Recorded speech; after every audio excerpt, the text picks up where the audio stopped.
el 2014 vi morir mucha gente.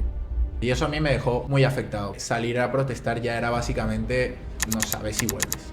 No sabes si vuelves. Participó en las protestas en 2014 y 2017 contra el gobierno de Nicolás Maduro, hasta que un día fueron a buscarle a su casa. Tuvo que huir de su país con 21 años para buscarse una vida sin nada en España. Hoy hablamos con Dan Marcano acerca del pasado, presente y futuro de Venezuela. Nicolás Maduro no es el presidente electo de Venezuela. Y un día estando en casa de mi madre, muy tranquilamente me llama mi padre diciendo que estaban tratando de tirar la puerta de su casa gritando mi nombre. En Venezuela no vas a ver una pared en la que no haya un cartel de Maduro. Tuve que vender mi coche, vendimos una moto y con ese dinero ya compré los vuelos, me vine y ya empecé como el proceso aquí en España, pero tal cual, una semana después de yo venirme, metieron preso a uno de mis mejores amigos de mi edificio.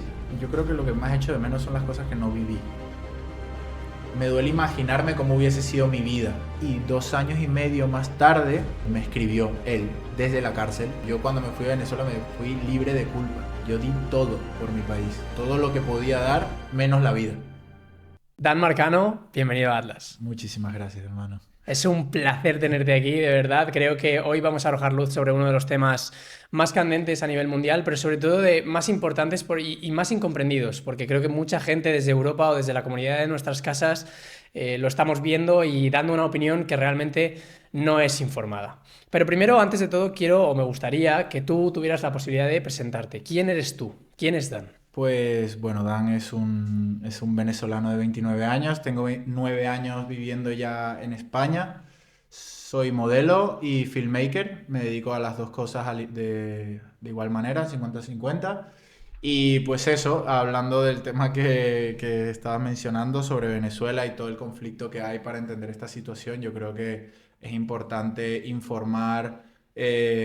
Porque se ven muchos vídeos de celebridades, se ven muchos vídeos de gente de pues, medios de comunicación, etcétera, etcétera, que están muy bien porque al final cumplen con el objetivo de comunicar a nivel masivo lo que está pasando, pero sí creo que es importante que alguien que haya estado en las protestas, que haya vivido de primera mano todas estas crisis desde pequeñito, creo que es importante que se hable de esto como en ese sentido, ¿sabes?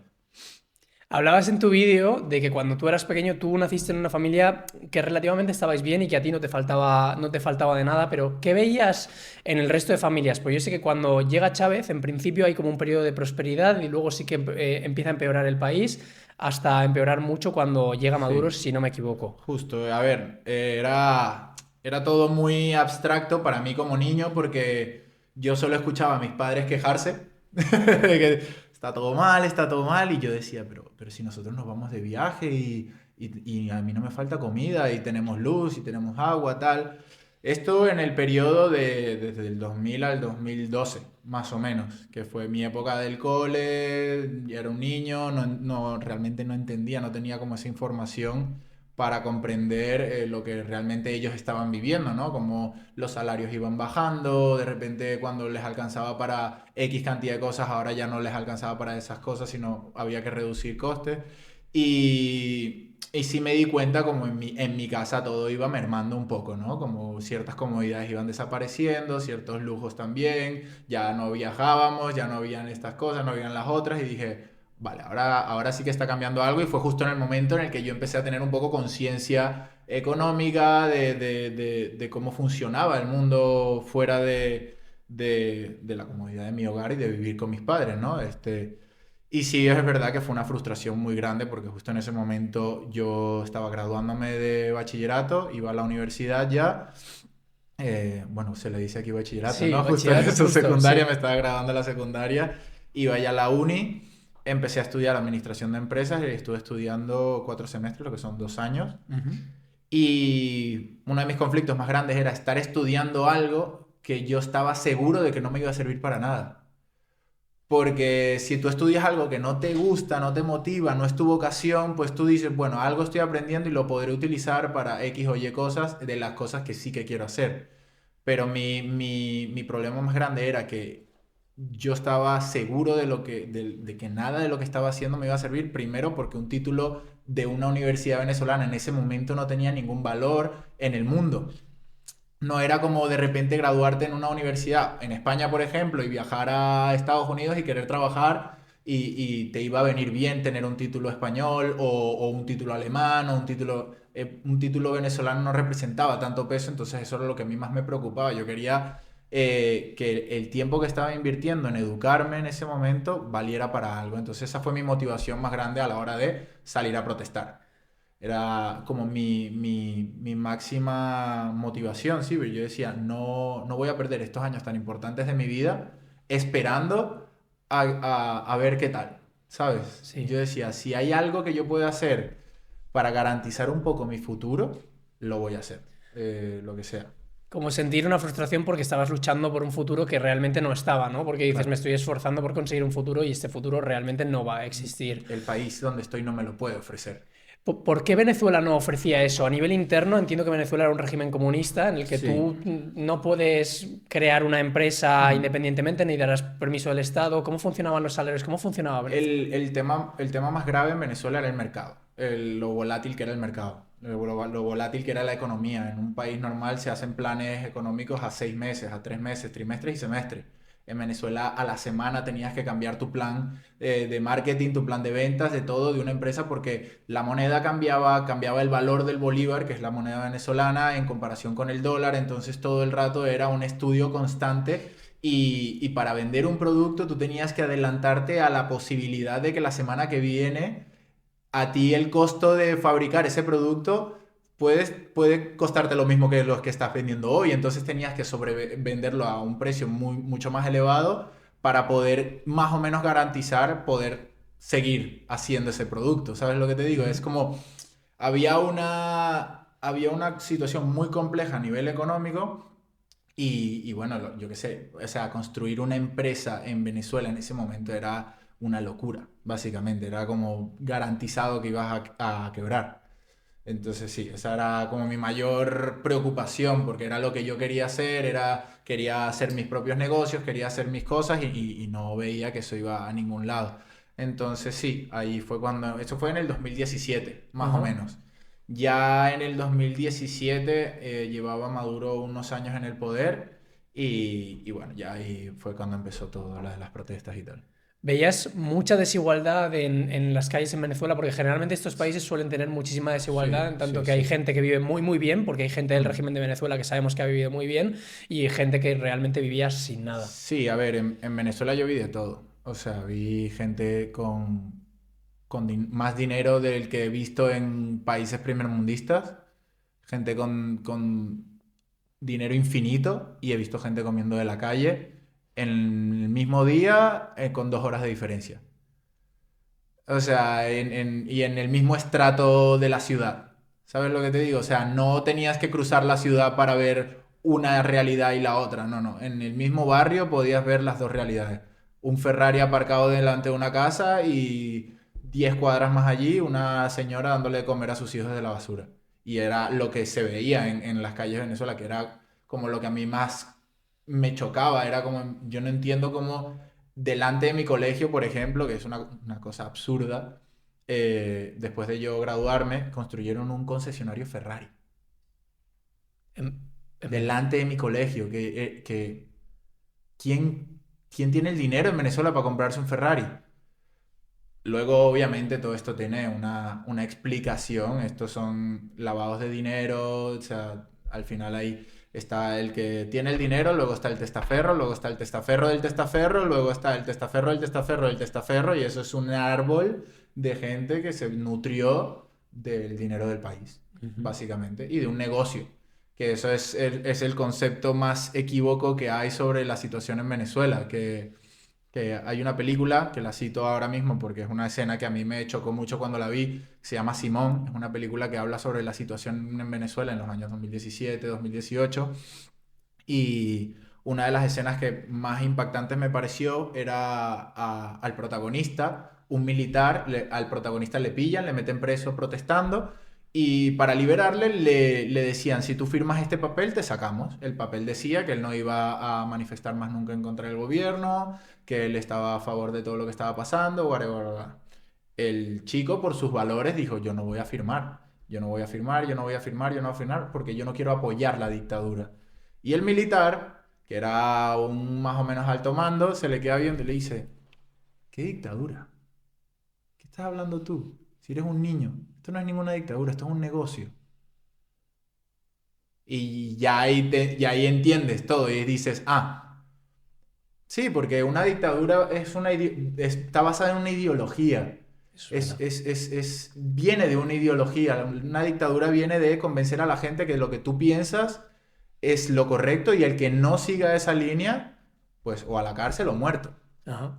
Esto no, esto era, yo tengo 10 amigos, de mis 10 amigos, mi negocio ilegal se van a forrar todos y esos 10 amigos tienen otros 10 amigos y esos 10 amigos tienen otros 10 amigos y al final es una estructura piramidal Sí. en base al dinero de un país, ¿sabes? Y era así tal cual, o sea, yo lo veía en las calles, yo lo veía en gente que estudió conmigo,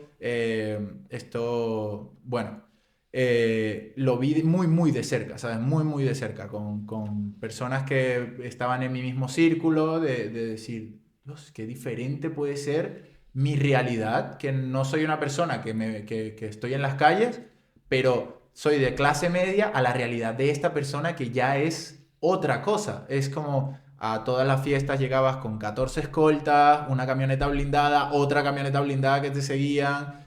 Era una realidad muy absurda todo. Dios, me cuesta hasta procesarlo. Ya, ya, ya. Tú empiezas a a protestar en 2017 y entiendo que aunque no sea una dictadura, tú has dicho que la ideología de Venezuela realmente era el dinero, el negocio. Ujú. Pero aunque no sea una dictadura, yo estoy seguro de que el régimen no trataba bien a la gente que No, protestaba contra obviamente, él. obviamente. ¿Qué? Pero porque les daba igual. Son criminales, al final, todos. Todos los que están involucrados con el gobierno son criminales. Y a ellos los que no les interesaba era que se supiera las realidades que se vivían en el país, tanto internacionalmente como nacionalmente. Ajá. En Venezuela todos los medios estaban chafados, todo estaba comprado, entonces la poca gente que apoyaba al gobierno estaban cegados porque lo único que se veía en la televisión eran cadenas nacionales del gobierno, todo era, el mensaje que recibían era lo único que recibían. Entonces cuando una persona tiene todo, o sea, le tapas los ojos, le tapas los oídos, pues por donde tú le lleves del brazo va a ir. Ujú. Tal cual, una persona sin sentido, tú le coges de la mano, le dices, vamos a cruzar la calle, que no pasa nada, y va a decir, vale, pues cruzo. Es tal cual, es eso, iban sin sentido y al final pues le llevan por donde quieren. Y hay propaganda, en Corea del Norte esto lo hacen mucho, que hay propaganda Mm. pro Maduro, diciendo que Maduro En es... Venezuela no vas a ver una pared en la que no haya un cartel de Maduro. O sea, no la hay. Hay edificios con los ojos de Chávez, o sea, más carteles de Coca-Cola o de Pepsi, hay carteles de Maduro.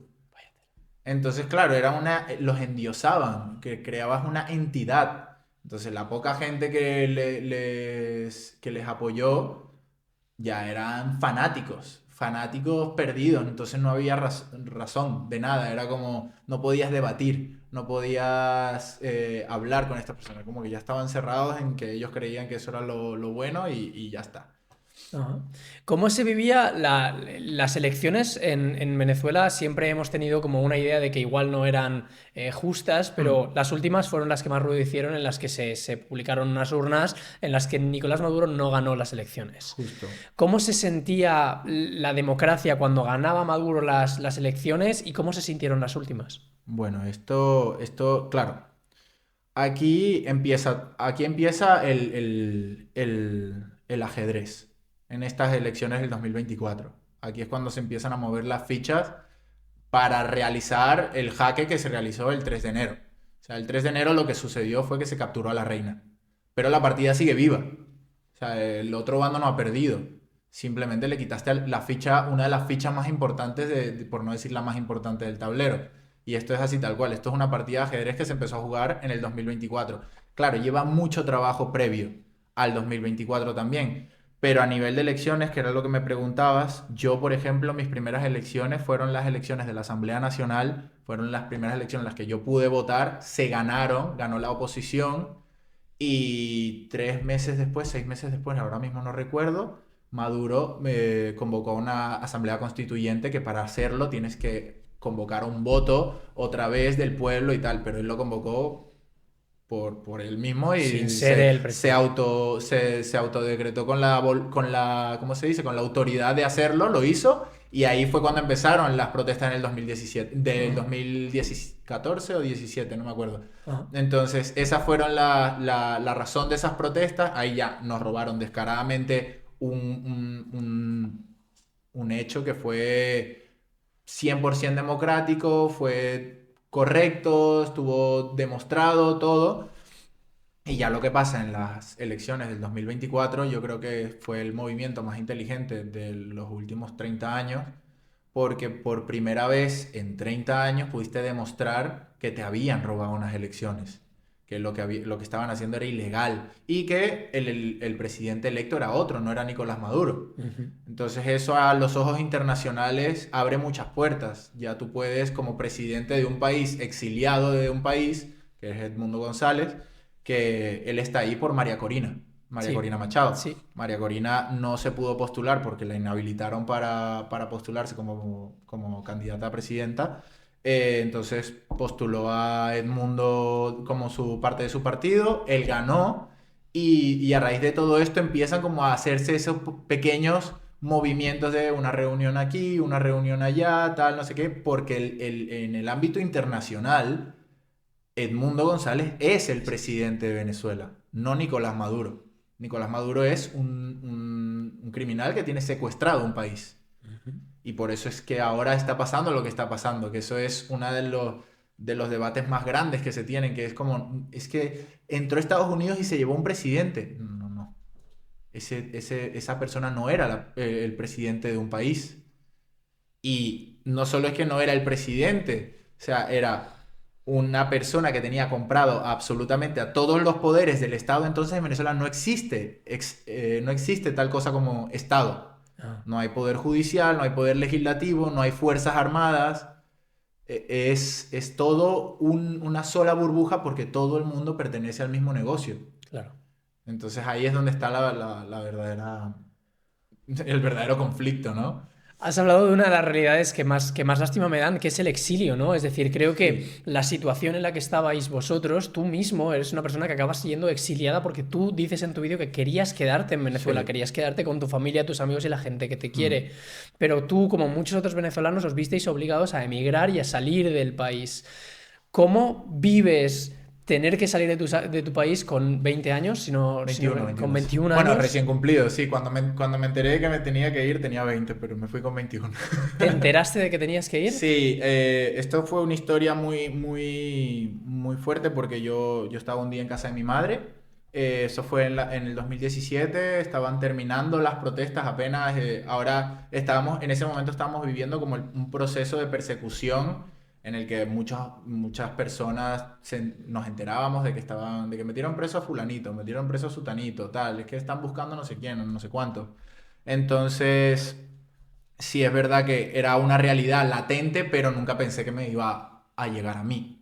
Y un día estando en casa de mi madre, muy tranquilamente me llama mi padre diciendo que estaban tratando de tirar la puerta de su casa gritando mi nombre. Y yo ya aluciné, ¿sabes? Dije, ¿qué? Me llama todo nervioso, que mi padre es una persona súper serena y tal, me llama súper nervioso diciéndome esto. Digo yo, ¿qué está pasando? No estoy entendiendo nada. Me tranca, a la hora me vuelve a llamar y me dice, hijo, iba a salir, pero esta gente arrasó con todo, destruyeron coches, motos, todo. O sea, se llevaron todo todo lo que estaba aparcado en el edificio, o sea, delante del edificio, reventaron todo. Entre esas cosas, los medios de transporte de mi padre me dice, bueno, voy a ver cómo me voy a casa de tu madre y hablamos. Y ahí fue cuando yo, con mi familia, en conjunto con mi familia, decidimos que mira, aquí lo siguiente que puede pasar es que te pillen saliendo de casa de tu madre porque saben dónde estás, te metan preso y a saber qué te pasa, ¿sabes? Y yo dije, no, no hay manera. O sea, tengo que ver cómo puedo salir de esta situación y estuvimos un tiempo en el que tuve que vender mi coche, vendimos una moto y con ese dinero ya compré los vuelos, me vine y ya empecé como el proceso aquí en España, pero sí es verdad que esto es importante que lo diga, una semana después de yo venirme, eh, que fue tal cual, una semana después de yo venirme, metieron preso a uno de mis mejores amigos de mi edificio. y lo metieron preso estando en la misma lista que estaba yo, porque a nosotros nos pegaron el chivatazo, ¿no? Como dicen aquí, Ajá. Mira, Dan, estás en una lista en la que están 30 chicos a los que a todos van a buscar y a todos les quieren meter preso por protestar. Porque esto era algún vecino, un partidario del gobierno, alguien que se beneficiaba de esto, y pasó una lista de nombres de las personas que participaban en las protestas, entre eso estaba yo y mi amigo, que por cosas prefiero no decir su nombre, pero bueno, estaba él. Y le meten preso y 2 años y medio más tarde me escribió él desde la cárcel a contarme todo lo que le estaba pasando, todo cómo lo estaban tratando, las cosas que le habían hecho, cómo estaba durmiendo. Vamos, que le trataban como un delincuente común, solo que él no tuvo ni juicio ni nada. Y estuvo 3 años preso.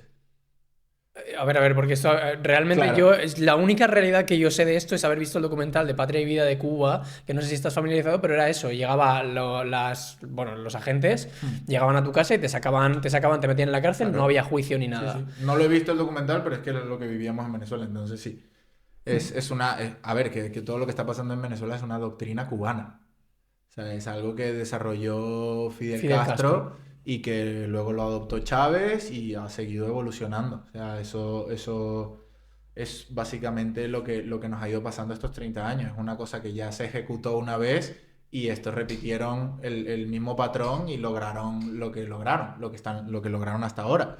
Pero sí, fue muy duro, por ejemplo, para mí recibir ese mensaje, porque yo en ese momento estaba trabajando como profesor de surf, que yo además en ese momento ya yo estaba como muy contento con mi vida, ya había pasado como por lo peor de mi transición, y yo decía, wow, de repente yo estoy aquí saliendo de la playa, que estoy dando clases de surf, que es algo que me apasiona, y de repente estaba mi colega escribiéndome en plan de, brother, me acabo de robar un teléfono y te estoy escribiendo a ver qué tal estás, gracias por todo, te quiero un montón, eres un guerrero, no sé qué, y yo me quedé con el móvil así en la mano, de hecho al lado mío tenía a un gran amigo mío también, y él me vio y me dijo, hermano, ¿qué te pasa? Estás pálido.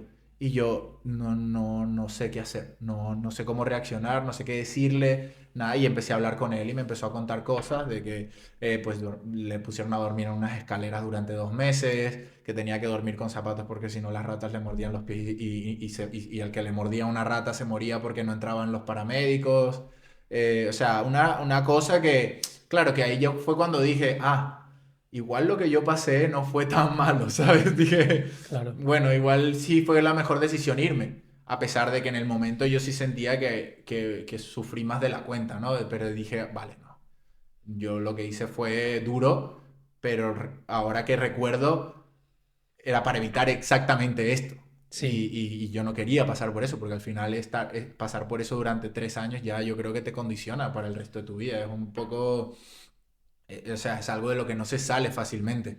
No, tiene que dejar secuelas psicológicas y seguro que ni siquiera sabes si van a ser 3 años o si van a ser 30. Es decir, en un Justo. régimen en el que no hay justicia, Sí, te sí. pueden retener cuando tú quieras. Entonces, Y quiero hacer hincapié en, sobre todo, la valentía tuya y la valentía de todos los venezolanos que protestasteis en 2014 y 2017 justo. en 2014 entiendo que la represión ya era suficiente como para que si tú participabas en una protesta, había nombres, se te sacaba y se te Sí, sí. secuestraba. Sí, sí. Tú ya conocías esta realidad y vuelves a protestar en 2017, Sí. arriesgando tu vida y también tu posición y la de tu familia. ¿Cómo se vive eso? En el 2014 yo me metí muy de cabeza en las protestas. Yo tenía 18 años recién cumplidos.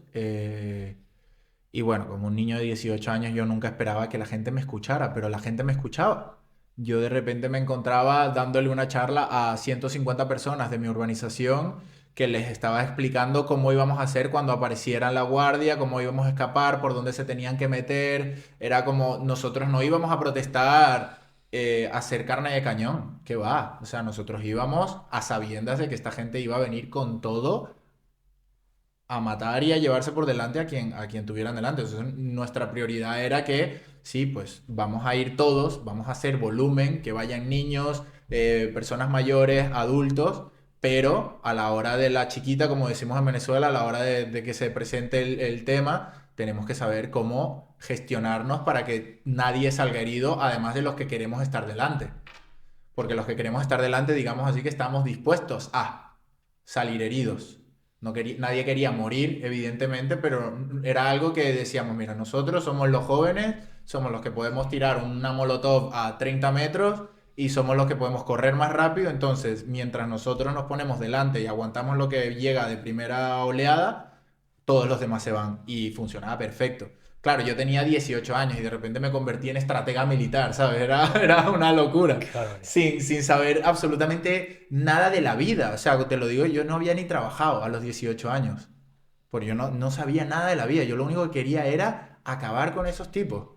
Tal cual, o sea, es que sin filtro. Entonces, y era una frustración demasiado grande porque nosotros hacíamos una cantidad de cosas para evitar que estas personas salieran heridas y que los militares llegaran a nosotros. O sea, nosotros hacíamos de todo. Nosotros llenábamos de aceite de coche la carretera. Luego, después del aceite de coche, venía una capa de conchas de naranja para que si pasaban las motos se resbalaran. Luego de las conchas de naranja venía otra cosa. Luego echábamos gasolina que si tirábamos un molotov se prendía todo. Era como, teníamos varios anillos de seguridad, por así decirlo, en las protestas. ¿Qué pasa? Que yo en el 2014 vi morir mucha gente. Viste morir. Vi morir mucha gente. Y eso a mí me dejó muy, muy afectado. Porque no fue la gente que vi morir lo que me afectó más, sino que de repente por la mañana vi cómo mataron a un chico con una bomba lacrimógena en la cabeza. Y ese mismo día por la tarde, en otro barrio de la ciudad, la gente de fiesta tomando birras y sentí un asco increíble. Dije, mira, ¿qué hago? ¿Qué estoy haciendo yo aquí poniendo mi pellejo en peligro por esta gente que es que no están ni pendientes? O sea, les da igual. Sí. Les da igual. Y eso fue una rabia muy grande que yo sentí en ese momento. Yo dije, vale, esto que me lo decía mi madre todo el tiempo. Me decía, hijo, todo el mundo está viviendo su vida normal. ¿Por qué te metes tú tanto en esto? Y yo le decía, mamá, porque es lo único que puedo hacer. Tú no veías otra salida. Porque yo no o sea, yo no me quiero ir de aquí. O sea, yo estaba enamorado de mi país.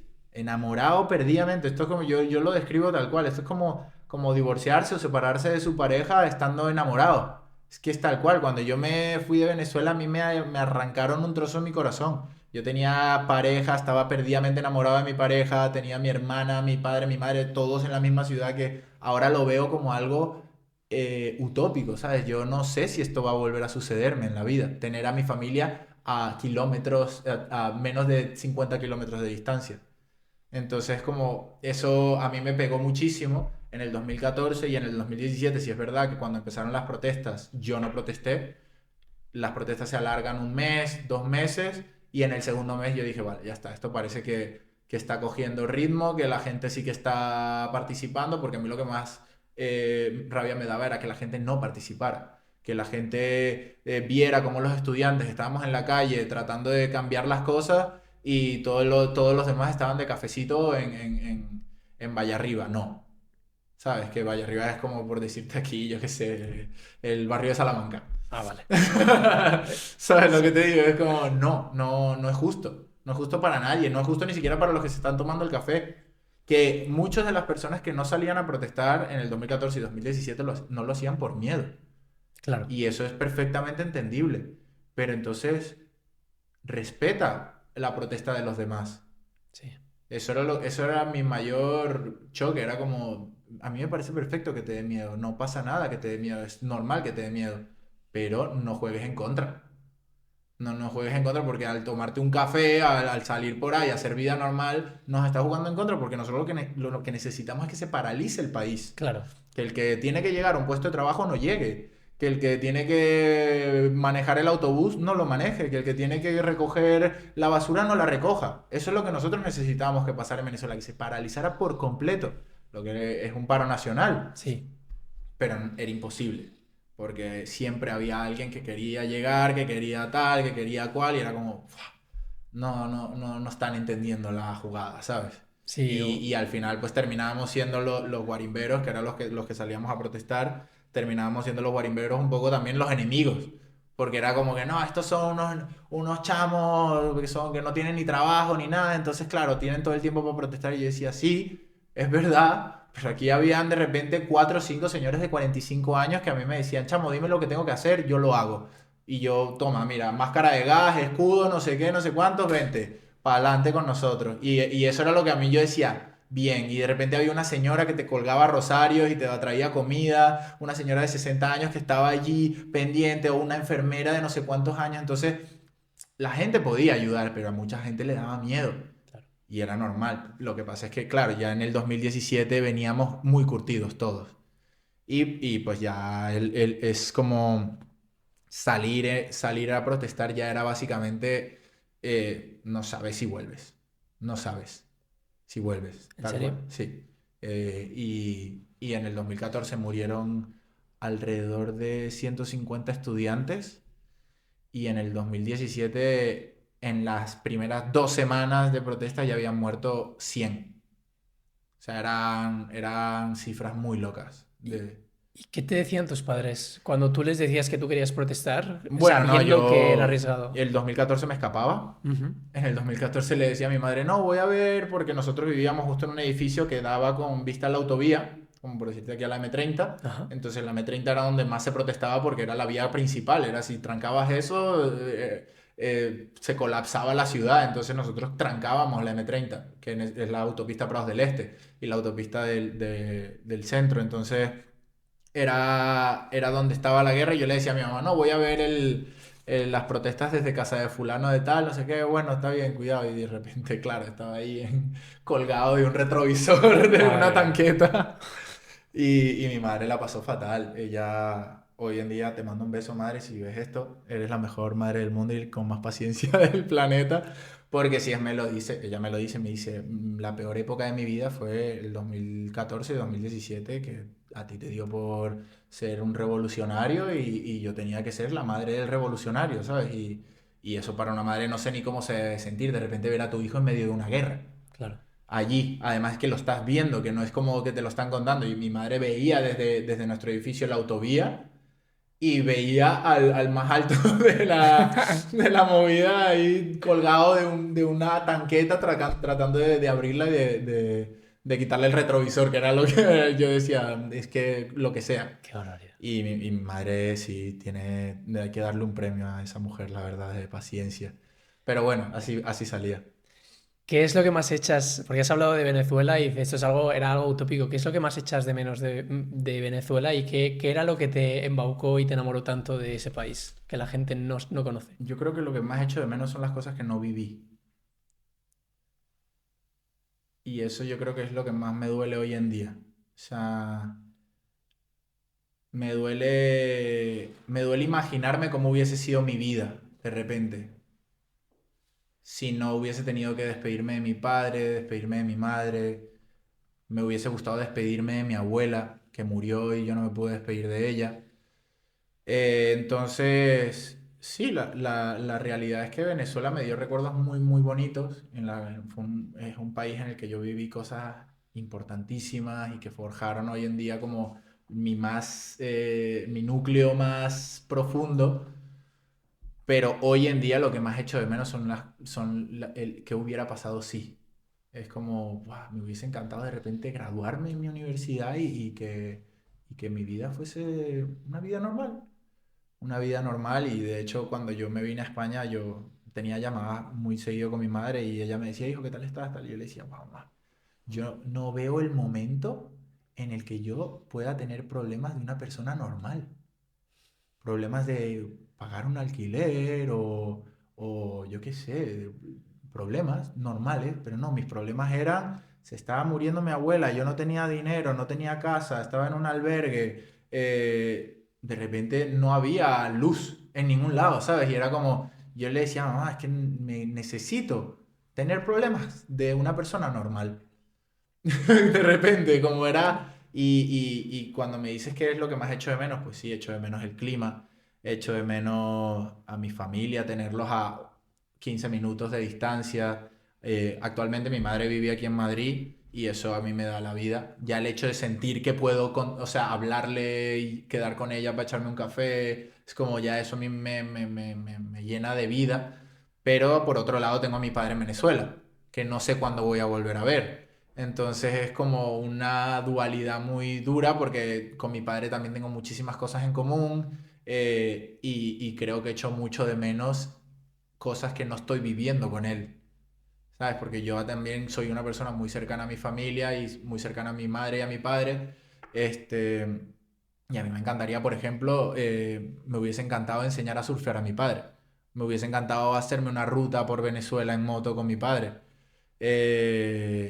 Y son cosas que no he vivido. Me hubiese encantado estar en la boda de alguno de mis mejores amigos, de la gente con la que crecí, con la que viví toda mi vida, no, y he tenido la suerte de vivir otras muchas cosas, pero yo creo que esas cosas tan esenciales de la vida que hay veces que muchas personas damos por sentado, ¿no? De decir, ah, que se casa fulanito, voy a ir a ver la boda que bueno, pero mi mejor amigo de toda la vida se casa, tal, no sé qué. Y son eventos que yo creo que, wow, o sea, a mí me hubiese encantado estar en la graduación de mi mejor amigo, de mis mejores amigos que se graduaron casi al mismo tiempo. Es como, me hubiese encantado estar allí, me hubiese encantado compartir muchas cosas más con ellos y eso 100% es lo que hoy en día yo veo y digo, es lo que yo creo que tiraría, la única razón por la cual tiraría para atrás la cinta es para ver qué hubiese pasado, ¿sabes? Si no hubiese cambiado todo así tan radicalmente. Pesan mucho las vidas no vividas en ti. Sí, sí, sí, sí, un montón, un montón. Por eso creo que también soy una persona tan nostálgica, ¿eh? Yo de Puede ser. repente veo en una peli, que es una peli de comedia, y veo un abrazo entre un padre y un hijo y me pongo a llorar. Y soy así, y la gente me ve y dice, ah, el tío que pelea, ahí es rudo y tal, no sé qué, y que va. Y yo veo una peli de eso, de que involucre familia, que involucre una relación tan sencilla como la de hermana y hermano, y ya colapso. Es como, me puede, no puedo con ello, ¿sabes? Como de una, Ya imagino. me explota, sí, sí, sí. ¿Qué cosas crees que vivir todo lo que viviste te dio a un chaval de 17, 20, 21 años que no tenía nadie en España cuando tú llegas aquí? A ver, yo cuando llegué a España tenía un gran amigo, Federico, que él estaba ahora viviendo en Cantabria. Fue la persona que me ayudó en conjunto con su familia. Él fue la razón por la cual me vine a España, fue él. ¿Cómo lo Eh, conoces? Perdóname. lo conocí patinando en Caracas, en Ajá. Venezuela. Estaba yo un día, yo patinaba, hacía skate. Él patinaba muchísimo mejor que yo. Yo llegué al skatepark, estaba practicando tonterías y él estaba... Y yo decía, Dios, ¿cómo patina este pavo? Tal, no sé qué. Y me acerco a hablarle, le digo tal, no sé qué. Y empezamos a patinar juntos, ahí en la ciudadela, en Caracas. Luego fuimos a otros parques, tal. Y en muy poco tiempo hicimos una amistad muy fuerte. Él se vino a vivir a España, a Barcelona, se vino él. Y cuando a mí me pasa todo esto, le llamo y le digo, brother, a mí me está pasando estas cosas, tal, no sé qué, ¿cómo está la situación allí? ¿Tú crees que yo pueda, o sea, qué tengo que hacer para irme allí? Porque yo no me quiero ir a Estados Unidos, por ejemplo, que es un país que culturalmente no me siento conectado con él. Y, y me dijo, bro, vente, te quedas en mi casa un mes hasta que consigas trabajo, lo que veas y ya luego vemos, tal cual. Y llegué a Barcelona, estuve en su casa un mes. Después de ese mes me mudé con sus padres, 2 meses me mudé con sus padres a Cantabria. Con ellos estuve 3 meses y después de esos 3 meses yo estuve con ellos como en un trato de, les ayudo con la casa, ellos estaban haciendo una fábrica de tablas de surf y pues yo traté como un poco de ayudarles con eso también y tal, pero la verdad es que todos venezolanos al fin estábamos en una situación bastante apretada y yo soy una persona que come mucho, que consume mucho tiempo, energía y espacio. Entonces, y yo evidentemente soy una carga si no puedo generar. Entonces, después de 3 meses ellos hablaron conmigo, fueron súper sinceros y súper honestos y yo se los agradeceré siempre que no me podían seguir teniendo en su casa y ahí fue cuando tuve que solicitar una ayuda a la Cruz Roja. Ujú. Este, luego eso me condicionó, me mandaron a Huelva, a un albergue en el que estuve 6 meses hasta que me saliera mi permiso de trabajo y cuando me salió el permiso de trabajo empecé a trabajar y me devolví a Cantabria. Y bueno, eso fue un poco como mi proceso al inicio. Aprendí un montón de cosas, vi el mundo desde un punto de vista como más real, porque la verdad es que yo en Venezuela era un niñito de mi casa, no sabía lo que era enfrentarse al mundo real y pues sí, o sea, como al ser un niño de 21 años y vivir todas estas cosas y todos estos choques y todos estos cambios y tal, pues eh, me construyó muy rápido. O sea, fue un momento en el que tuve que decir, vale, o me apaño y maduro y ya entiendo que la cosa no va a ser fácil, o me devuelvo, o veo que a dónde me voy a ir. Pero yo dije, no, o sea, ya estoy en un sitio que me encanta. ¿Por qué me voy a ir? O sea, aquí tengo que buscar la manera de salir adelante. Y luego vino la época del albergue, y yo siempre la describiré como la más dura de todas, porque pues ya ahí ya sí que estaba completamente aislado, no tenía nada que se sintiera cercano.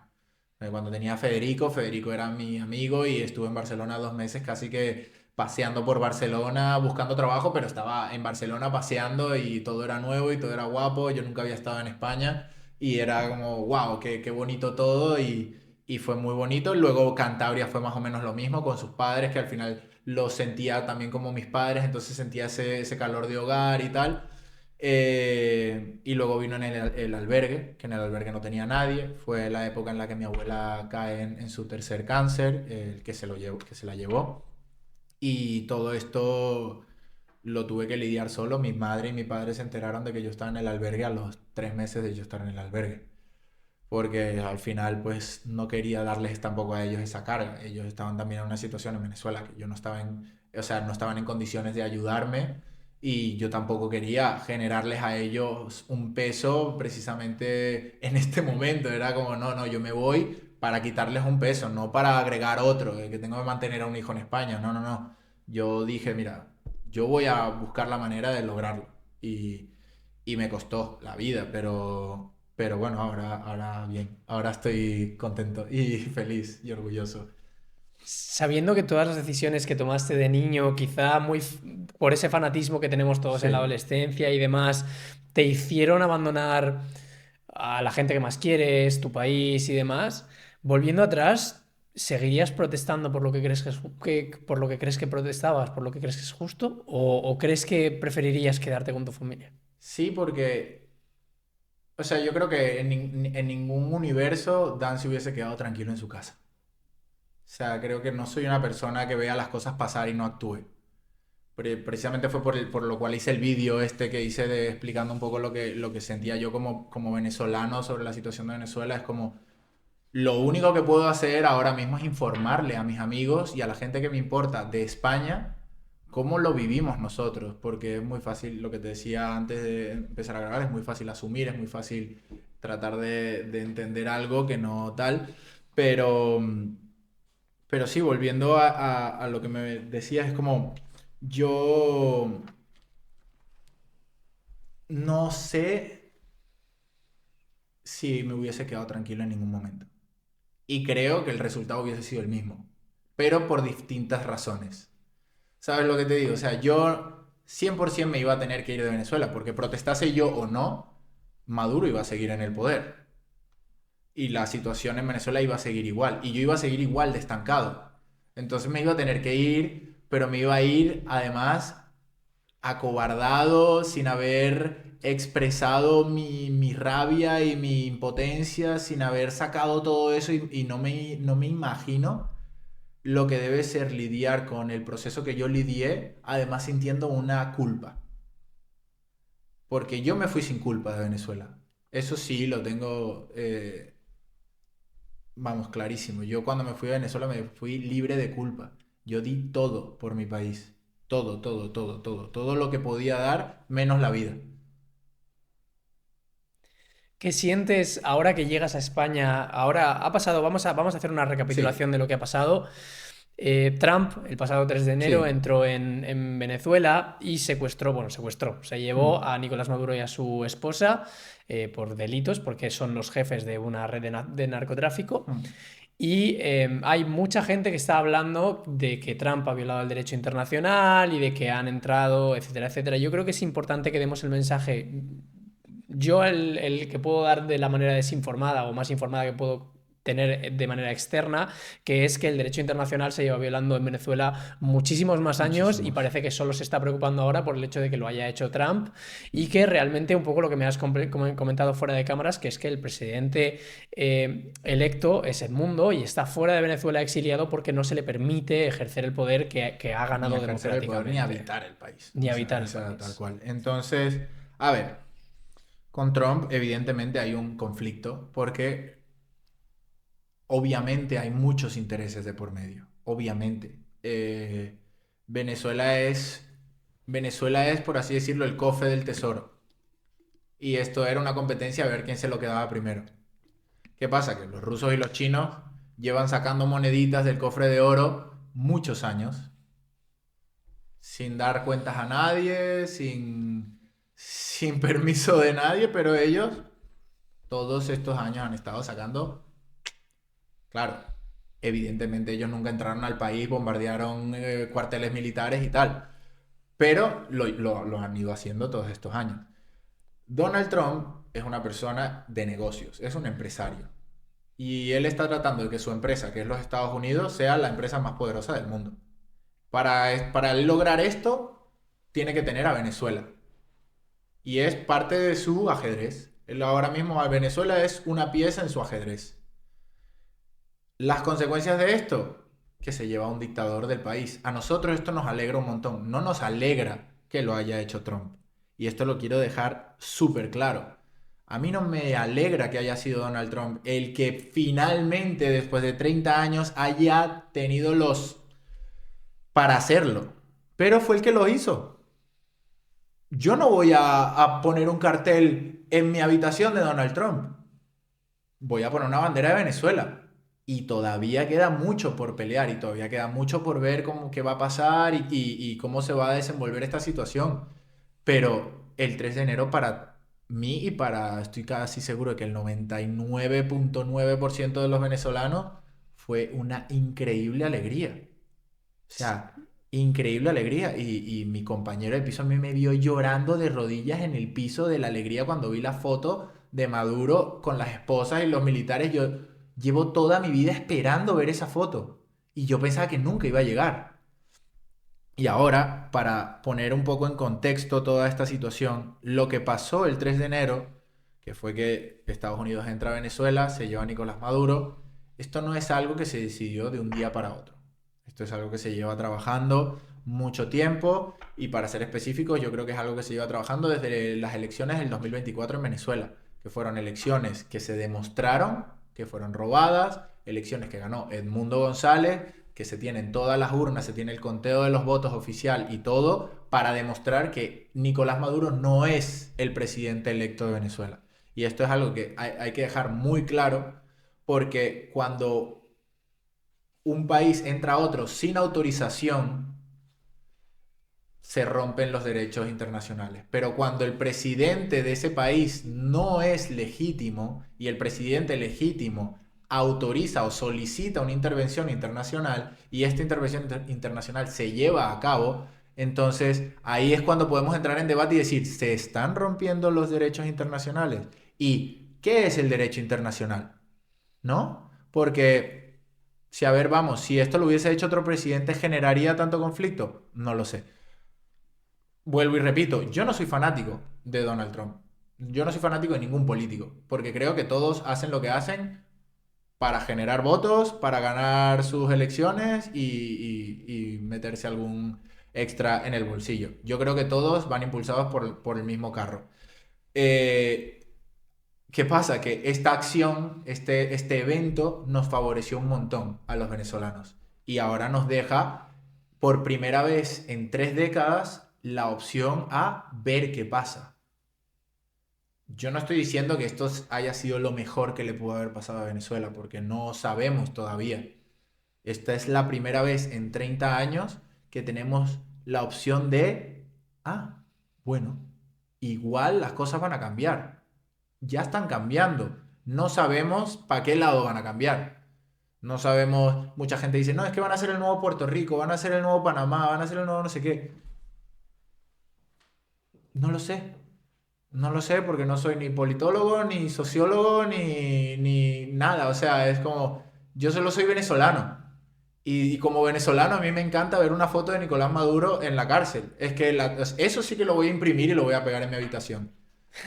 Y, sí, y te lo juro que es como algo que me genera muchísima alegría porque no es que tiene que pagar por todo lo que hizo. Y citando los derechos humanos y a todo lo que se ha venido hablando de los derechos humanos, yo vi morir gente, vi comer de la basura familias, vi morir chavales de 18 años delante de mí, vi millones de injusticias todos los días, vi cómo funciona la policía corrupta, vi cómo funcionan los militares corruptos, vi cómo funciona todo esto de primera mano.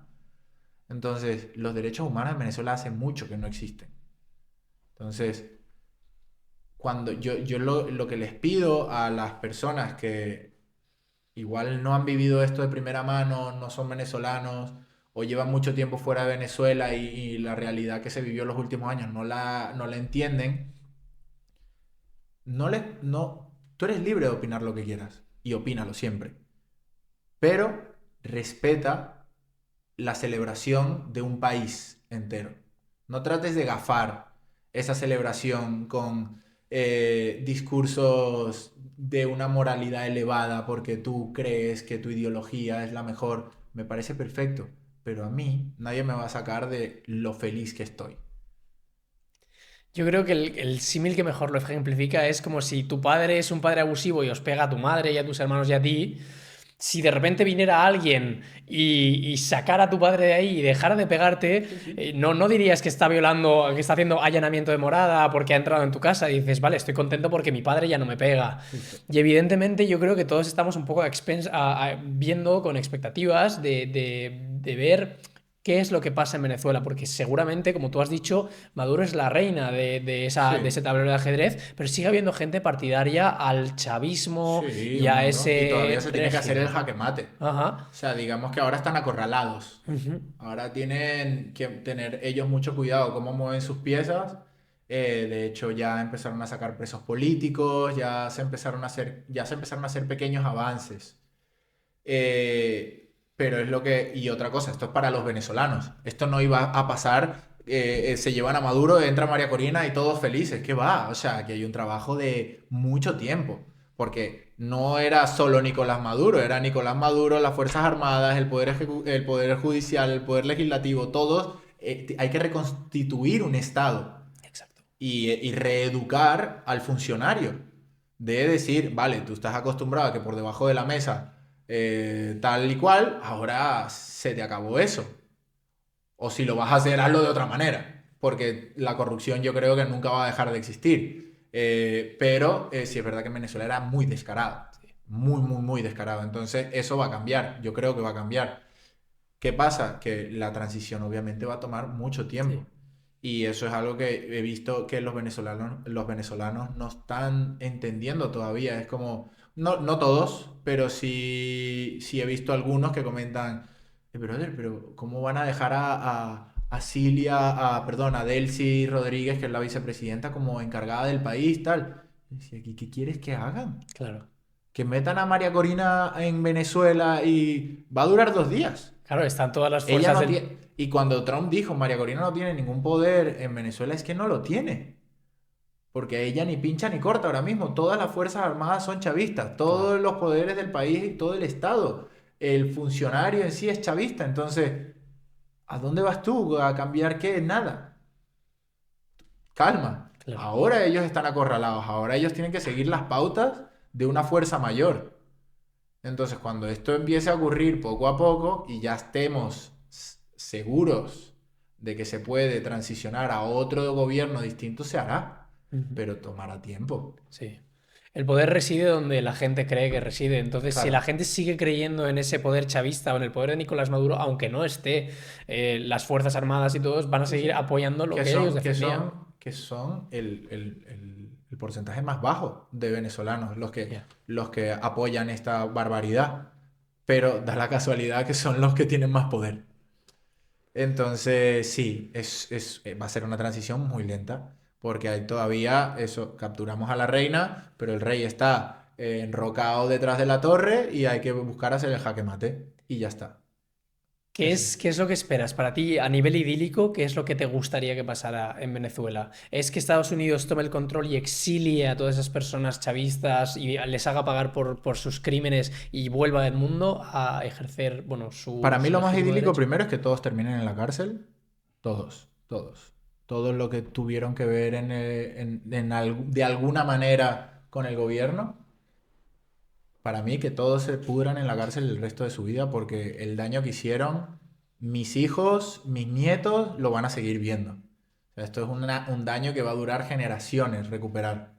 Y pues eso, por eso merecen morir en la cárcel, todos. Eso es lo primero. Luego, lo segundo, Venezuela tiene que pasar por un trabajo cultural y social muy fuerte. No solo se trata de cambiar los gobiernos, se trata de cambiar la mentalidad de la gente, se trata de educar a las personas de nuevo, se trata de educar a los niños, se trata de llevar adelante un proceso muy tedioso de reconstitución, de volvernos otra vez una nación digna de tener todos los beneficios que podríamos tener, ¿vale? Porque ahora yo creo que Venezuela es un país que no está preparado socialmente para lo que somos capaces de hacer.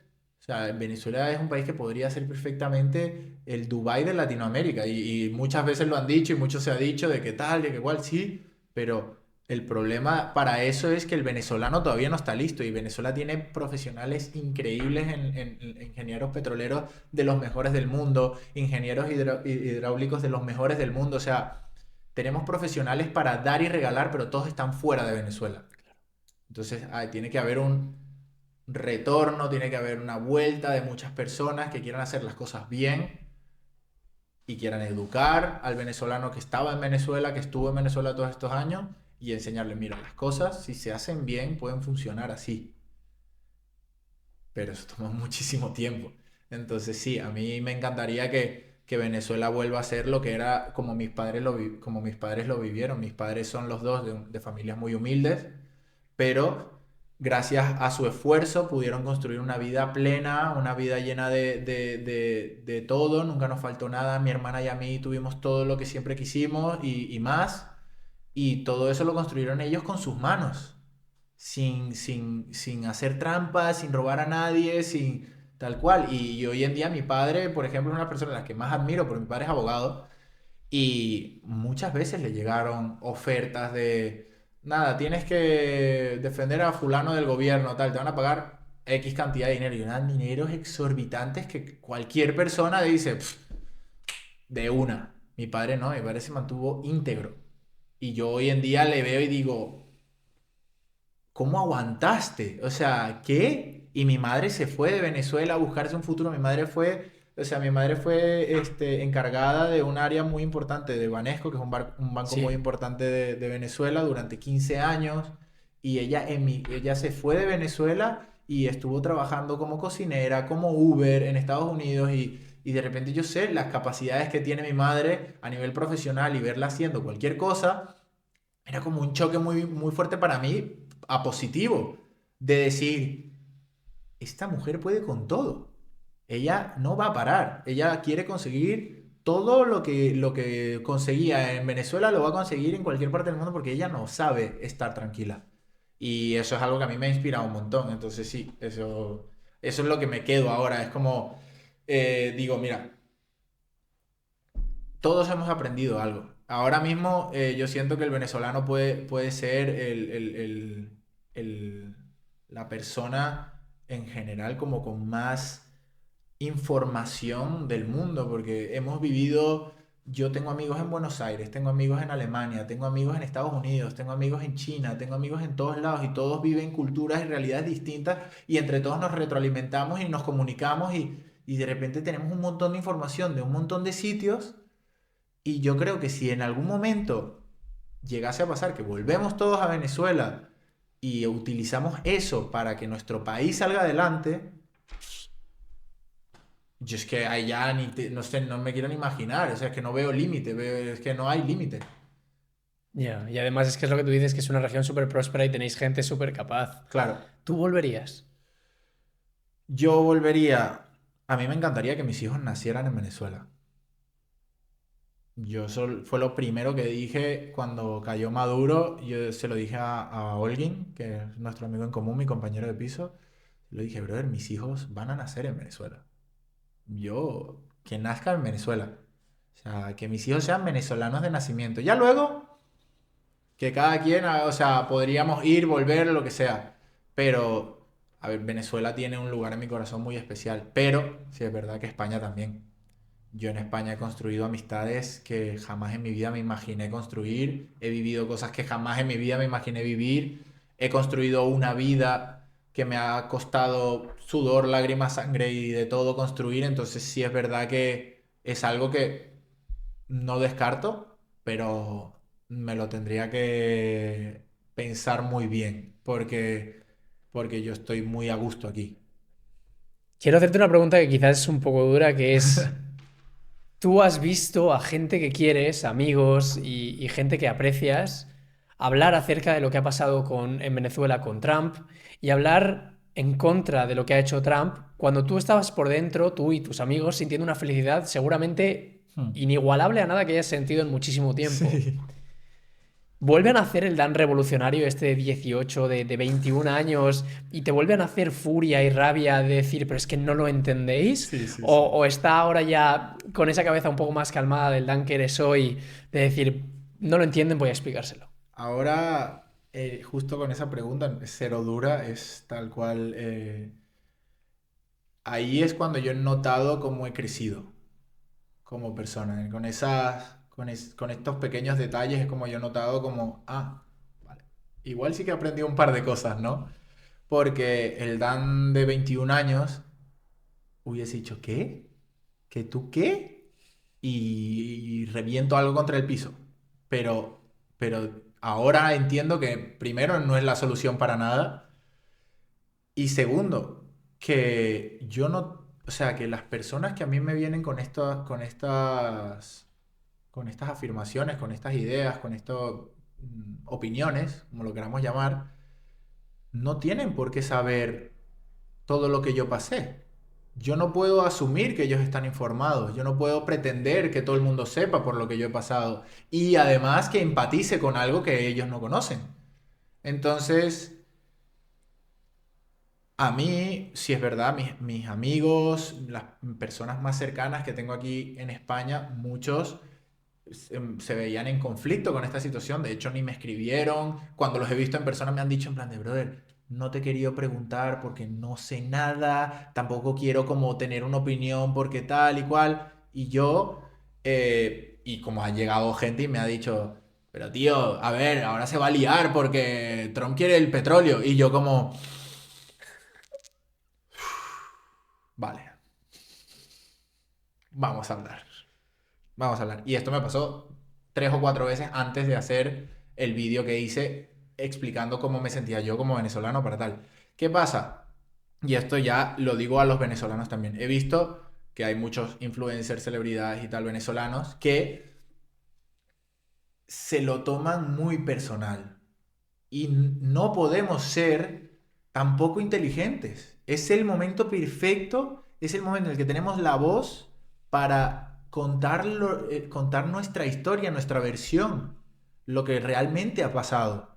Entonces, cuando venga una persona a decirte milongas de que tal, que cual, que no sé qué, que no sé cuántos, de cómo ellos perciben la situación, pues tú te sientas y tienes un debate y tratas de explicarle con la verdad en la mesa qué es lo que está pasando.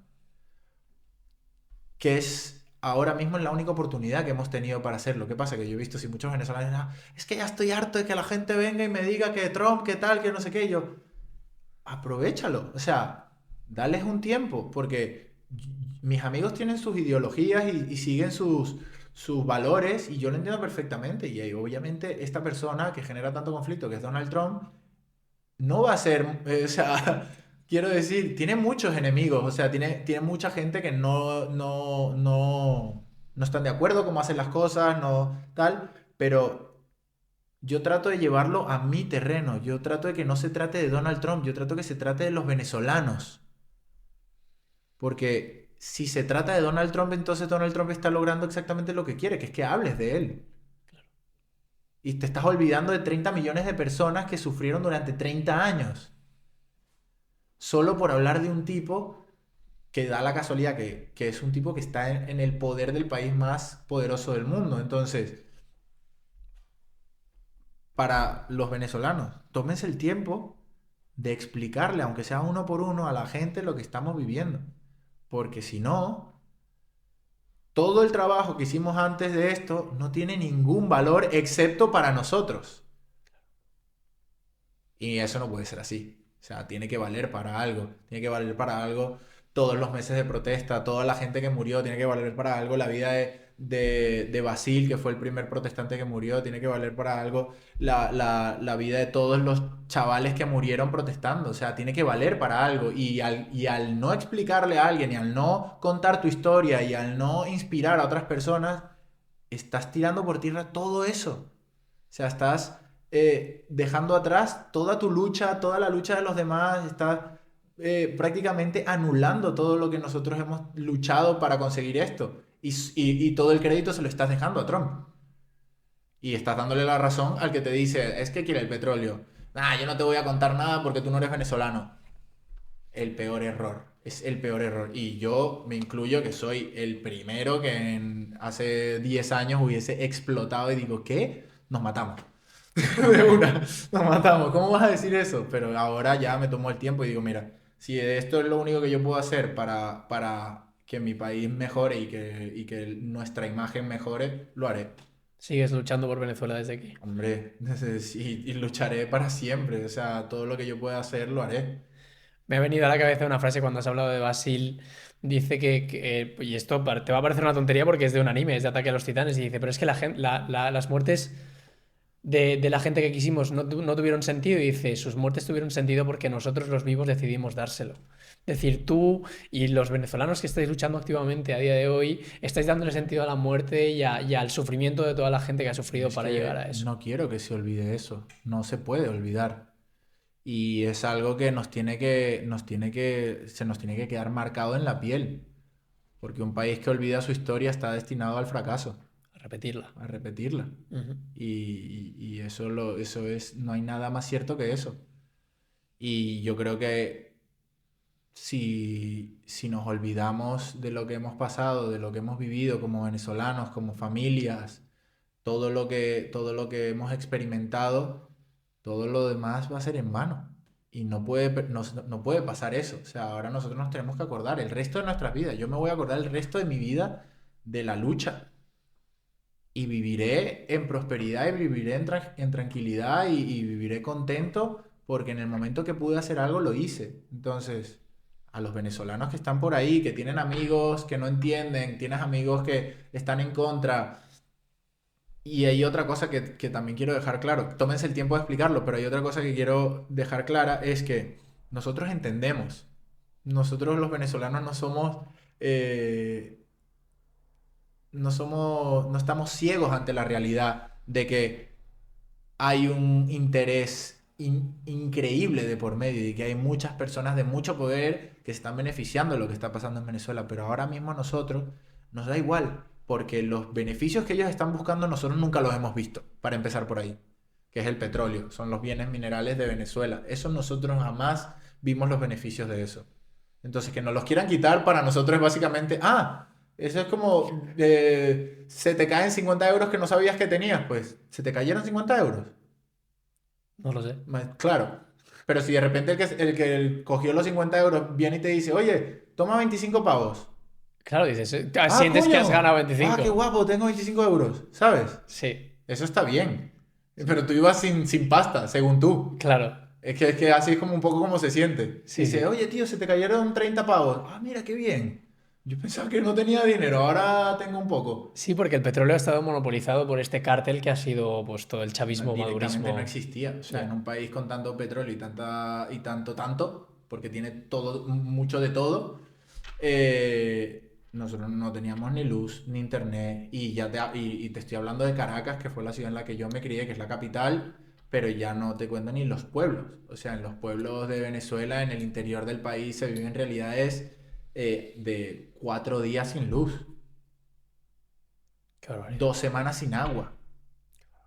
Entonces, claro, es como, ¿en qué cabeza entra esto? Es como muy loco, ¿no? De repente que...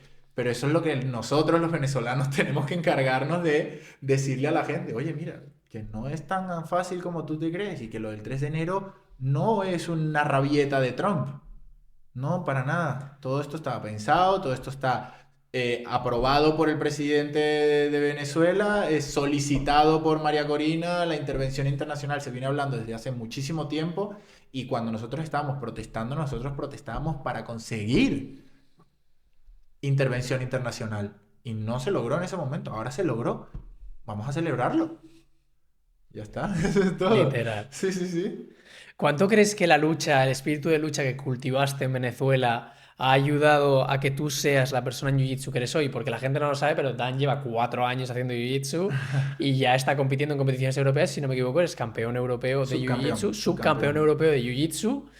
¿Cuánto de tu espíritu de lucha de Venezuela ha influido en que tú decidas entrar en Jiu-Jitsu? ¿Cómo lo encuentras y cuánto crees que eso ha marcado que tú llegues a ser subcampeón? Bueno, yo creo que para responder la última, eso ayudó mucho a que yo fuese subcampeón porque, por ejemplo, mi profesor Arturo Salas, que le mando un saludo, que es mi mentor y un gran amigo mío, Arturo siempre cuando me veía en las competiciones me decía, pero tú ni calientas, ni estás nervioso, ni nada. Yo le decía, Arturo, esto es, o sea, aquí estamos jugando. Estamos a pasárnosla bien. Y si pierdo, perdí. No perdí nada, ¿sabes? Es como me pegué un viaje a Roma o a Lisboa, que es donde son las competiciones, y tan pancho me devuelvo a mi casa. Entonces, claro, yo entraba con una frescura y una tranquilidad a luchar que yo creo que ni siquiera mi oponente la entendía. Yo estaba con cara de póker de, vale, pues yo voy aquí a hacer lo mismo que hago todos los días en el entrenamiento. Y así me salía de fácil en el campeonato. Y ese campeonato gané por eso, porque iba tan tranquilo que, o sea, fueron 11 luchas, que además fueron un montón, que era como, como hiciste 11 luchas en un día. 9, perdón, 9 luchas. Y seguían siendo demasiadas. Y mi profesor me lo dijo, me dijo, tío, ¿cómo? Y yo le decía, pues que yo estaba aquí a pasármela bien. Y ya está, y así lo hice y tal cual. Y con el jiu-jitsu.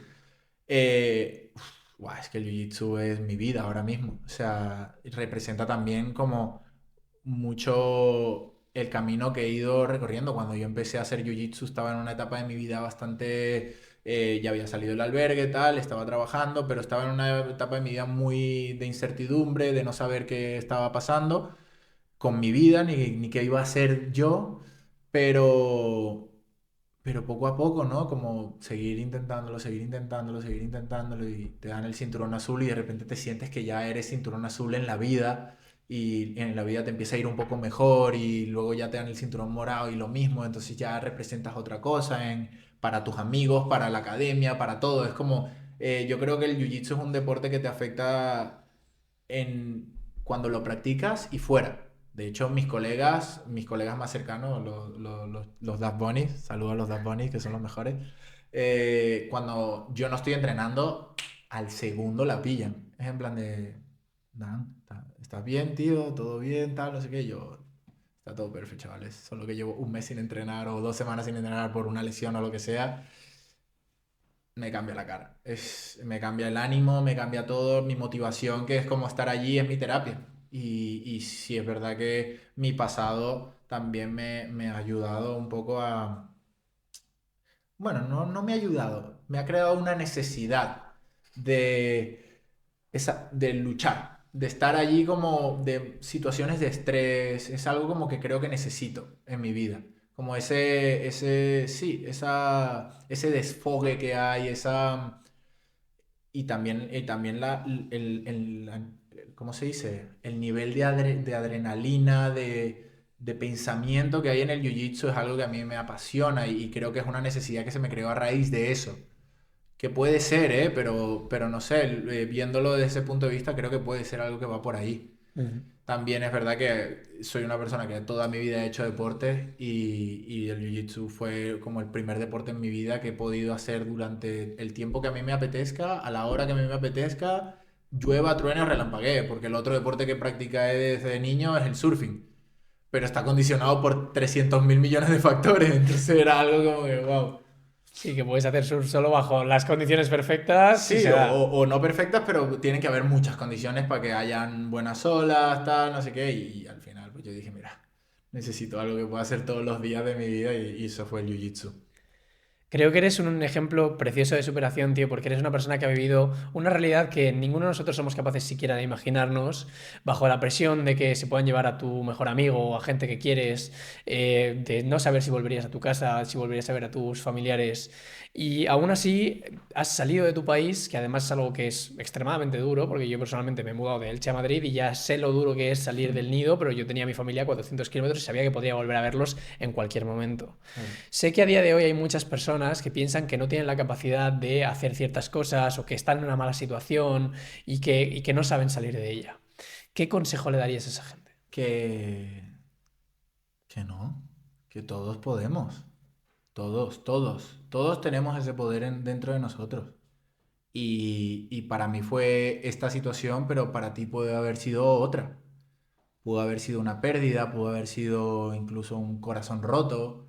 Y hay veces que sentimos que no podemos y que se nos viene el mundo abajo. Y esto no lo dije, pero yo desde que me vine yo he pasado por dos episodios muy duros de depresión y en los que no ves luz y en los que no, y que no parece que no hay salida y que no tal, pero la hay.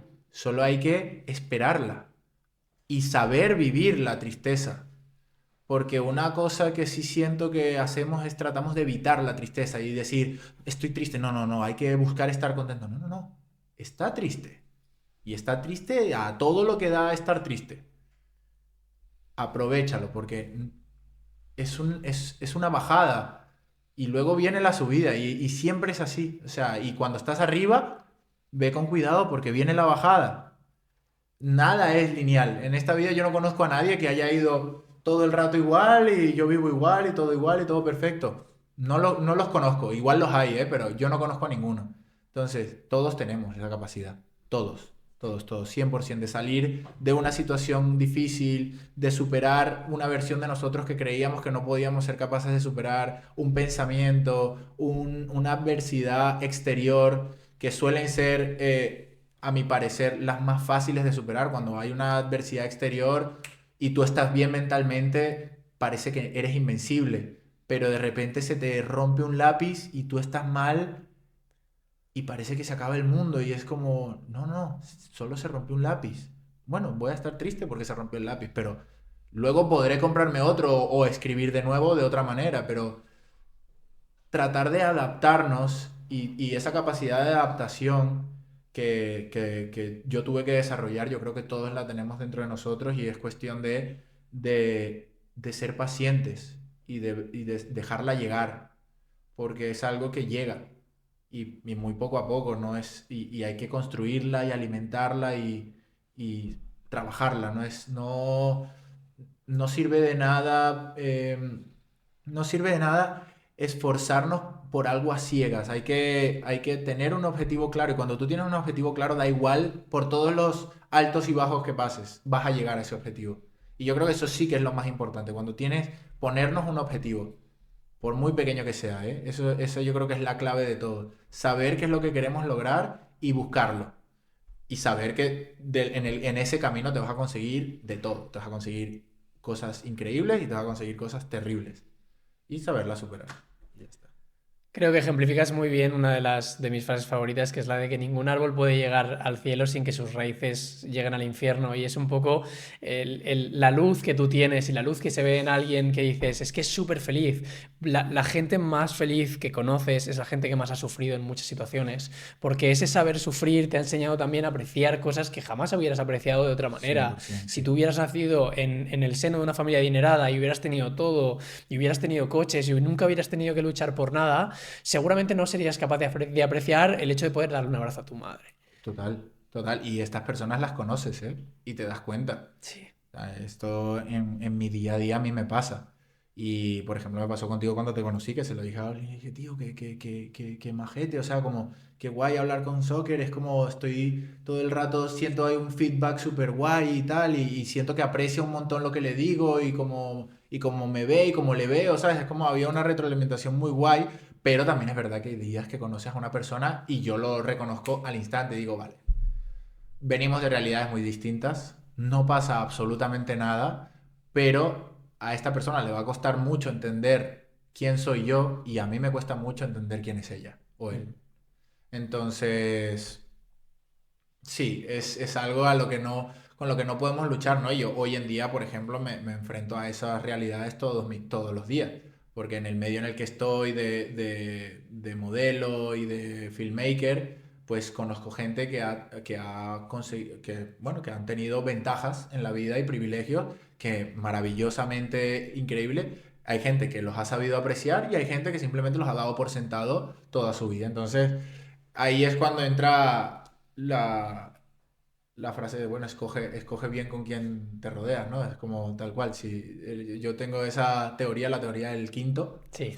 ¿no? Que si te juntas con 4 maleantes, tú eres el quinto maleante. Si te juntas con 4 campeones, tú eres el quinto campeón. Si te juntas con 4X, tú eres el quinto X. Pues es un poco lo que yo siento y hoy en día las relaciones que tengo, nadie de mi alrededor tiene la historia que yo tengo, pero todos la entienden, todos la comprenden, la respetan y la hacen suya, que es lo más importante. O sea, yo siento que las personas que me rodean, mis amigos más cercanos, viven lo que yo vivo a través de mí y yo vivo lo que ellos a través de ellos. Porque por una razón o por otra hemos tenido que luchar por las cosas que hemos querido conseguir. ¿Sabes? Nadie ha tenido un camino fácil de las personas que yo conozco. Y los que lo han tenido, que los hay también y he conocido un montón, tienen otras cosas que trabajar, Ujú. que igual las ignoran o no, pero ese no es mi trabajo, ese es de ellos, darse cuenta. Aprovecho para decir que es recíproca la admiración de que cuando te conocí, que además estábamos saliendo de un concierto de un amigo mutuo, vamos, que yo sentí la misma admiración y creo que se siente cuando una persona ha pasado por algo parecido y creo que uno de los Sí, mensajes más importantes que has dado y que se puede dar es el hecho de que evitamos mucho la tristeza y de que enfrentarte a ello es lo que realmente te hace crecer, ¿no? Es sí. decir, hay una palabra, una frase que me dijo mi padre cuando yo era más pequeño y estaba pasando por una también, quizá una depresión, una etapa más mala, me dijo, solo el sufrimiento nos hace crecer. 100%. Es el 100%. sufrimiento lo que te hace enfrentarte a tus problemas y realmente decir, vale, ¿cómo lo soluciono? Pero es solo si no dejas que el problema esté detrás de ti y realmente decides Claro. darte la vuelta y Y mirarlo. vale, ¿qué es lo que está pasando aquí? Tal Ujú. cual. Sí, sí, 100%. Efectivamente. Y eso ahora hago una referencia al jiu-jitsu. Y en el jiu-jitsu, por ejemplo, cuando tú ganas, no aprendes. Tal cual. Y esto es tal cual así, ¿eh? En plan, yo cuando entreno y veo que solo estoy ganando, digo, no, aquí algo tengo que cambiar y empiezo a darle tips a todos mis compañeros en plan de, brother, cuando te haga esto, no me dejes hacer esto. En plan de, ¿sabes? De una posición que tal, que yo soy fuerte, no me dejes llegar ahí. Ponte todo lo arisco que puedas, porque si yo llego ahí, se te va a complicar y voy a ganar, entonces no me dejes ganar. Y mi objetivo en el Jiu-Jitsu con mis compañeros es que todos crezcamos. A mí me da igual perder. De hecho, quiero perder con mis compañeros todo el rato. Porque si yo estoy perdiendo con mis compañeros todo el rato, significa que estoy aprendiendo y mejorando un montón.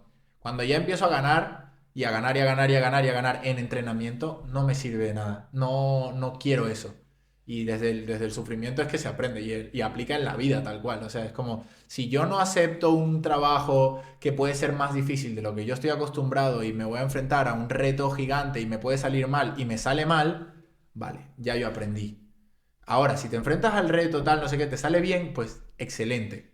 Pero luego tienes que asumir otro, que te suponga otro reto mayor. Y tienes que buscar siempre el riesgo, el quedar vulnerable ante ciertas situaciones para aprender. Pues Dan, yo creo que ha quedado una charla preciosa, la verdad. A mí personalmente me ha encantado, no sé si espero que a ti Sí, también. sí, Y súper. te doy la palabra por si en algún momento, por si quieres despedir con algún mensaje, tanto a Venezuela como a la gente en general.